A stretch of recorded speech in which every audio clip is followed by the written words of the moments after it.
इमाम उल हक ने बोला है कि विराट कोहली को वो पीएसएल में नहीं खिलाएंगे। अगर विराट कोहली आना भी चाहते हैं तो वो पीएसएल नहीं खिलाएंगे। इमाम उल हक मतलब वो खिलाना नहीं चाहेंगे कि विराट कोहली पीएसएल में आके खेले। अब भाई साहब विराट कोहली जरा सा बताइए कि विराट कोहली पीएसएल क्यों खेलने जाएंगे, ये मुझे बताइए। आपका उस देश में क्या नहीं होता है? सब कुछ होता है, बम फूटता है, आपका कंट्री में चोरी होता है सामान। डेविड मिलर जो कि शायद पीएसएल ही खेलने गए, सॉरी डेरी मिचेल जो पीएसएल खेलने गए तो उनका आईफोन प्रो मैक्स चोरी हो गया ड्रेसिंग रूम से। उसके बाद फिर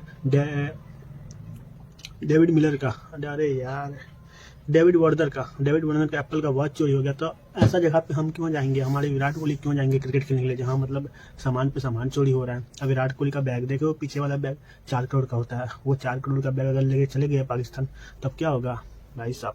तुम्हारे बाबर आजम तो पीएसएल में कितना बिकते हैं? शायद 1.5 करोड़ में बिकते हैं, 1.5 नहीं 3 करोड़ में। तो 4 करोड़ का बैग 3 करोड़ का पूरा मतलब 2 महीने की जो खेल खेलते हैं बाबर आजम, उसका प्राइस, दोनों में डिफरेंस दिखता है कि नहीं दिखता है आपको? अगर ऐसा ही रहा तो फिर तो नहीं होगा, कुछ भी नहीं होगा ऐसा ही रहा तो। टीम में पीएसएल देखो, बाबर आजम एक अच्छा प्लेयर है, लेकिन फिर वहाँ का जो लोग है वो एक चोर लोग है। सामान चोरी कराने के पीछे बहुत दिमाग से चोरी करते हैं वो लोग। वहाँ किसका प्लेयर का क्या चीज़ चोरी हो जाए कंफर्म नहीं है। और तो डेरी मिचेल जब उसका आईफोन प्रो मैक्स चोरी हुआ तब तो उन्होंने बोल दिया था कि अब मैं पीएसएल खेलने नहीं आऊँगा कभी भी।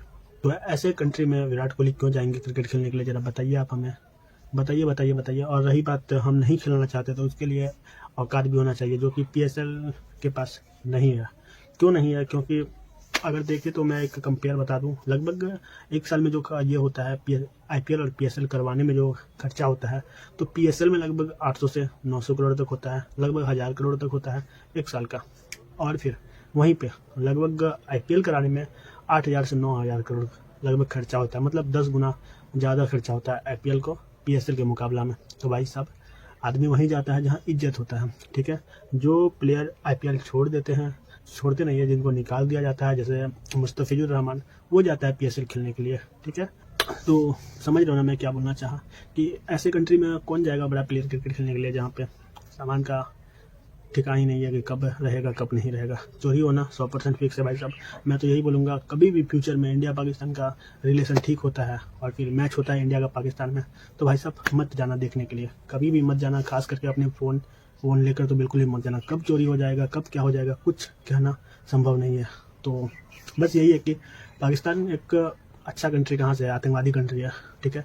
और फिर हिंदुस्तान किस तरह कंट्री है वो तो पूरा दुनिया जानती है, ठीक है। लेकिन कुछ डल्ले हैं अभी बगल वाली कंट्री, कौन है? नहीं, ये बांग्लादेश, जो कि बहुत ज़्यादा उड़ रहा है। जिस असली में देखो तो बांग्लादेश क्रिकेट बोर्ड का और इंडियन का क्रिकेट बोर्ड का कोई कंपेयर है भाई? कोई कंपेयर नहीं है। बांग्लादेश क्रिकेट बोर्ड का जो नेटवर्क है वो लगभग 400 करोड़ के आसपास है, 440-42 करोड़ के आसपास है। वहीं पे बीसीसीआई का जो नेटवर्क है वो लगभग 8,000 सही बोल रहा हूँ, 8,000 या फिर 16,000 करोड़ रुपए, 8,000 ही मान के चलो, तो 8,000 करोड़ रुपए। अब जरा बताइए, जिसका 400 करोड़ रुपए, जिसका 8,000 करोड़ रुपए, तो कंपेयर होगा कहीं से भी? तुम्हारा देखे तो विराट कोहली का भी नेटवर्क शायद 1,000 लगभग 1,500 करोड़ के पार चला गया। वहीं पे बांग्लादेश का तो लगभग 400 करोड़। तो भाई सब समझ सकते हो कि क्या हो रहा है। और अगर तुम्हें बैन करना ही है तो तुम कर लो। अपना बांग्लादेश बीपीएल जो चल रहा है, बांग्लादेश प्रीमियर लीग, उसमें विराट कोहली को बैन करो, रोहित शर्मा को बैन करो, जसप्रीत बुमराह को बैन करो, और कौन कौन बड़ा प्लेयर है, और जो भी हो बड़ा प्लेयर, सचिन तेंदुलकर या फिर एमएस धोनी, उसको बैन करो ना। आप तो इंडिया का भी बेइज्जती होगा, ठीक है ना। तो फिर ठीक है, यहाँ मैटर था पाकिस्तान का, चले गए हम बांग्लादेश में। ऐसा होते रहता है हरदम बीच बीच में।